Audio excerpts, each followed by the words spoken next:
السلام عليكم ورحمة الله وبركاته. أهلا وسهلا بكم حبايبي في قناتي عائلة أحمد ودلي. وحشتوني جدا جدا جدا، أحبكم في الله. النهاردة إن شاء الله هنعمل مع بعض البسيسة بالبرتقال بطريقة سهلة وبسيطة.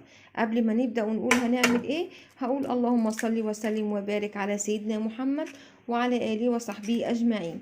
يلا بينا نبتدي حبايب قلبي ونقول هنعمل إيه. إحنا معانا الوقت 3 بيضات. حطينا 3 بيضات في الخلاط كده زي ما انتم شايفين. بعد كده هننزل بالفانيليا. طبعا بيض يبقى لازم فانيليا. هنحط باكوين فانيليا او فانيليا سايله زي ما انتم حابين حبايب قلبي.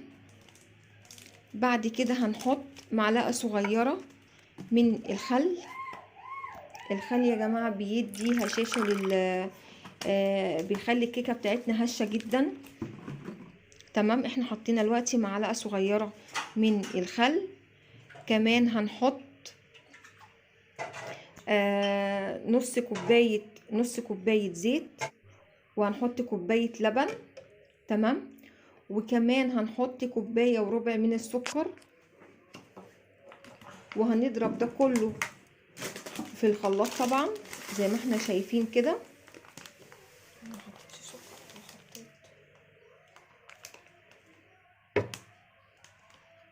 اهو كوبايه وربع من السكر.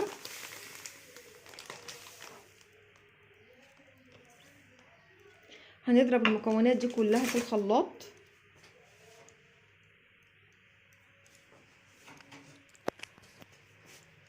يلا مع بعض بقى.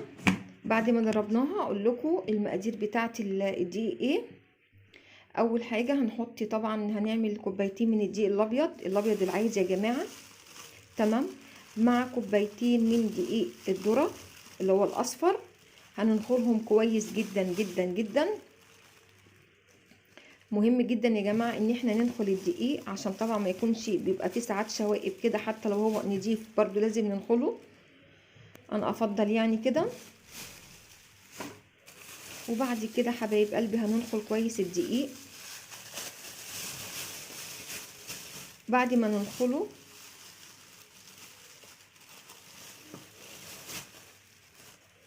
هنحط الاول 2 كوبايتين من الدقيق الذره.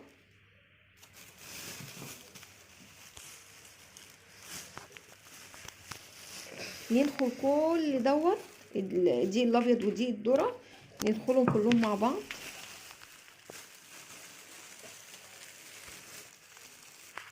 انا بقول بطيء لاني اصلا الفيديو عندي بطيء مش مسرعاه طبعا. هندخل كل المكونات ديت.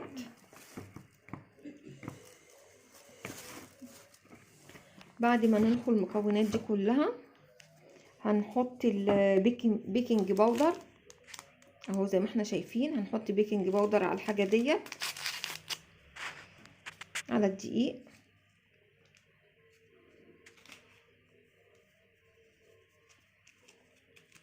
بعد كده حبايب قلبي انا هحط بشر برتقان باودر. يعني انا كان عندي قشر برتقان وحمصته في الفرن وبعد كده طحنته اصبح ان هو بقى باودر. يعني دوت برتقان، قشر برتقان اللي هو الباودر. تمام، هنحط شويه منهم حلوين كده عشان يخلي ريحه البسيسه بتاعتنا حلوه جدا وريحتها جايبه اخر الشارع. اهو دوت باودر البرتقان اللي انا كنت محمصاه في الفرن. هقول لكم الطريقه ان شاء الله ازاي تحمصوا القشر البرتقان في الفرن وازاي تطحنوه ويبقى بالشكل دوت. هنقلب المكونات دي كلها مع بعض، هنقلبها كويس جدا. بعد كده هنجيب المكونات اللي احنا ضربناها في الخلاط. مش هننزل بيها كلها، هننزل شويه بشويه. هننزل بشويه وهنقلب اهو بالشكل ده. لازم كل المكونات دي تندمج مع بعضها زي ما احنا شايفين كده.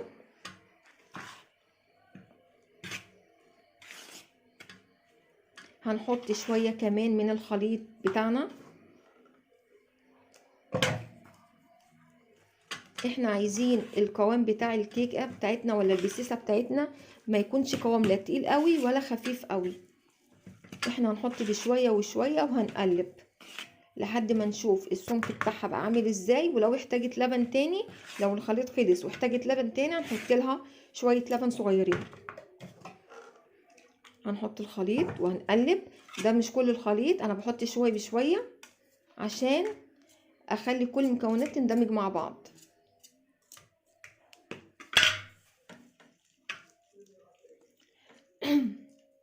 زي ما احنا شايفين كده اهو، ده القوام اللي احنا عايزينه واللي هو مطلوب اهو، لا تقيل ولا خفيف. ادي القوام بتاع البسيسه بتاعتنا اللي احنا عايزينه. هنجيب صينيه عندنا بالحجم دوت، هنحط طبعا فيها زيت، هندهنها زيت كويس جدا عشان هنحط الخليط، خليط الكيكه بتاعنا.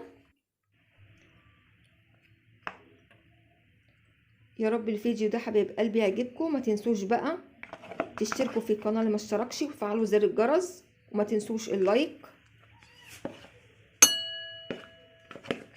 ويا رب الفيديو ده يعجبكم ان شاء الله.